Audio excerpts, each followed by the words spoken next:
Maraming salamat sa ating butihing gobernador, ama ng probinsya, ang ating Gov. Migs Villafuerte, at ang ating dalawang congressman, Congressman El Rey, na nagsasabi nga, nag-uusap kami kanina habang nagsasalita si Gov. Sabi namin, pwede na tayo mag-retire. Kaya na nila itong trabaho na ito. Pero habang nandito pa kami, tuloy-tuloy pa rin ang aming gagawin. Tuloy, kasama si Kong Luigi. At sila'y magkasama ngayon ng aking anak sa Kongreso. At lahat ng mga kinakailangan natin para pagandahin ang buhay ng bawat Pilipino ay dinadala rin namin sa Kongreso upang matulungan tayo sa mga iba't ibang batas. Nandito rin po ang ating mga kalihim ng iba't ibang departamento. Nandito po ang Secretary ng DOLE, Secretary Benny Laguesma.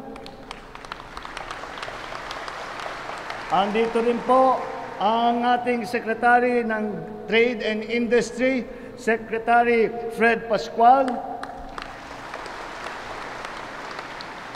Andyan din po ang Secretary ng DILG, Secretary Benhur Abalos. Nandito rin ang Department of Transportation ng ating kalihim na si Secretary Jimmy Bautista. Andito rin po, sinama po natin dahil po doon sa yung ibinabalita sa inyo ni Governor, yun po ang aming bagong programa.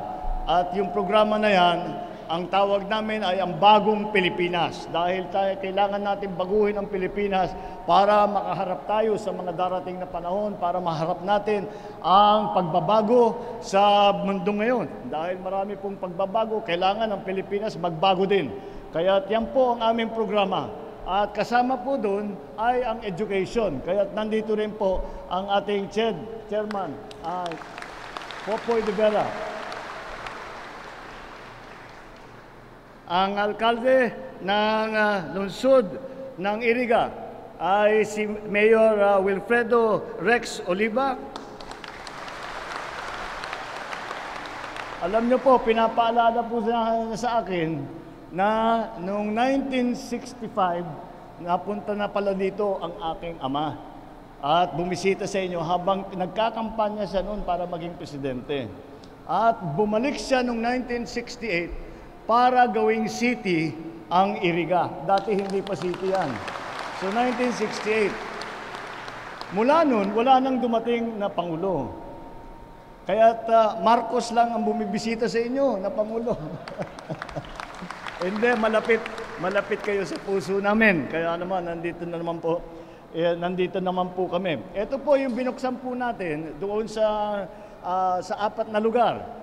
Dahil sa Nabwa kami, tapos dito ngayon sa Leyte, sa Ilocos Norte, at saka sa Davao, ay ito yung bagong programa ng pamahalaan. At kung titingnan po ninyo ang nangyari doon sa ibang lugar, ang nangyari ay nagtayo po tayo ng mga pagtulong sa iba't ibang bagay, hindi lamang sa agrikultura, hindi lamang sa mga magsasaka, kung hindi, nandyan na rin po, naglagay na tayo ng extension parang desk para sa mga NBI clearance, para sa lisensya, para sa passport, lahat po ng mga pangangailangan ay nandyan na at hindi na kayo kailangan lumayo pa sa inyong pinanggagalingan. Ngayon po, nandito po kami upang magbigay naman ng tulong sa mga nangangailangan dahil alam po natin ay nagtaasan ang presyo ng bigas. At sobrang taas ng presyo, kaya't napilitan tayo maglagay ng price cap. Pero ang dami pa rin kulang, kaya ang dami pa rin kulang sa pag-distribute. Marami naman tayong bigas, hindi lang na ilalabas ng tama. Kaya hindi problema ang supply sa atin dito sa Pilipinas. Ay sabi ng Department of Agriculture ay mas malaki ang ani natin ngayong taon na ito kaysa sa nakaraan. Kaya sa production side naman ay nagiging maayos. Ngunit kailangan natin ayusin ang sistema mula sa pagtanim, mula sa pag-research and development, hanggang sa pagtanim, hanggang sa processing, hanggang sa distribution, marketing, hanggang sa retail. Kaya ginagawa po natin na ibinubuo natin lahat yan. Sana naman sa lalong madaling panahon ay makikita na natin at mararamdaman na natin yung pagbabago na yan na pinag-uusapan natin. Ito pong bigas ay para sa mga talagang nangangailangan. At tinignan lang po namin kung saan marami ang 4P beneficiaries sa buong Pilipinas. At yun ang tinignan namin. Ang mga benepisyaryo ngayong araw na ito, dito sa dala naming bigas, ay ang mga 4Ps. Kinuha namin ang listahan sa 4Ps. Ito po ay kinuha na ng pamahalaan para naman binili na privately para ipamigay po sa inyo. Alam nyo po, tayo naman sa pamahalaan, ginagawa po natin ang lahat na matiyak na unang-una na sapat ang pagkain. Na pangalawa, na ito ay nasa presyo na abot kaya ng mga kababayan natin.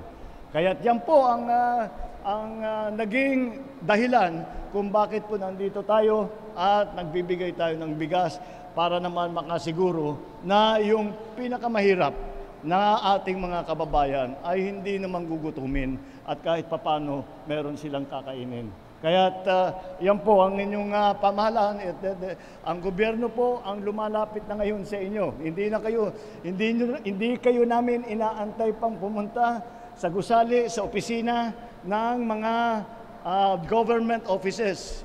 Ay kami na po ang lalapit. Yan po ang Bagong Pilipinas na programa. Pagka gumagawa kami ng fair na ganyan, ayun, yun kasama lahat.